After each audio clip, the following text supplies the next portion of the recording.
When Lamorne Morris arrived on set for his climactic scene in Saturday Night, he knew he'd be singing a little. He ended up singing a lot. In Jason Reitman's Saturday Night Live biopic, the new girl star plays Garrett Morris, the first black performer to join the SNL cast. Over the course of the film, Garrett struggles to find his place on the show. He's a Juilliard-trained thespian who's over a decade older than his castmates, and the all-white writers' room didn't immediately know how to appropriately accommodate a performer of color. After confiding in the similarly aimless Jane Curtin, Kim Matula, and palling around with musical guest Billy Preston, Jon Batiste, and his band, Garrett finally gets his chance to shine during soundcheck, just minutes before SNL goes live for the first time ever. In the film's most triumphant sequence, Garrett sings a hilarious, provocative song with the refrain, "I'm gonna get me a shotgun and kill all the Whitties I see," accompanied by Preston's instrumentalists. Though the tune doesn't appear in SNL's inaugural broadcast, the real Garrett Morris did perform the song on a later episode of the season. Garrett told me that song was the moment he realized, okay, I know what I'm doing here. I know what my objective is. I get to bring all of my skill set here. Lamorne Morris tells Entertainment Weekly. It's not traditional, and it's groundbreaking for NBC to air something like that. It's nuts. And I'm so very grateful to folks like him who've done things like that to pave the way for entertainers to be able to break the mold a little bit, to push the envelope, and to throw caution to the wind when it's time to truly express creativity.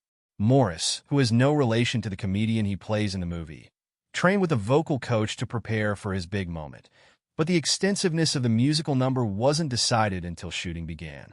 The craziest part is that originally it wasn't that long of a song, the actor says. It was just supposed to be a couple of bars of it. And then we have Jon Batiste's band there, who are all very magical musicians. The things they know how to do, they're all actual musical prodigies. The musical talent on set inspired experimentation.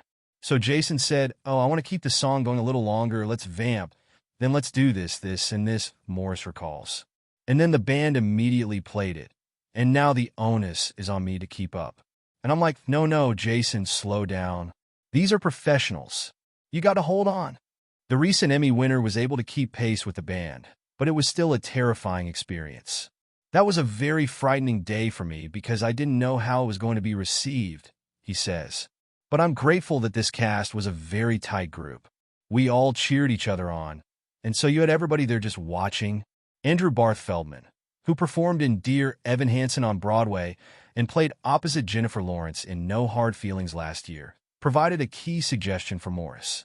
On that last note where I say, "Give me a shotgun and kill on the Whitties I see," Morris starts, crooning the last line and jumping into a piercing falsetto on the final word. That's not how Garrett actually did it, but Andrew was like, hey, you should try it like this. And he's a professional singer. His voice is insane. So he did it and I was like, holy yes, I'm going to try it. So I went back and said, I need one more take. I just need one more take. And then I did it. And then that's what Jason ended up using. Morris recorded his vocals live on set that day and joked that he wished he had considerably more time to rehearse. It was no ADR, no studio stuff, he says. When Jason said he wanted it to be a longer moment, I was just like, oh, we're going to try this? Can I call my vocal coach? I got to go back to LA and workshop this. Give me a second. Give me 8 days, Jason, I'll be right back. But yeah, it seemed to work out. Jason trusted us to just be loose, and we trusted that he was going to handle the rest. And that's what he did.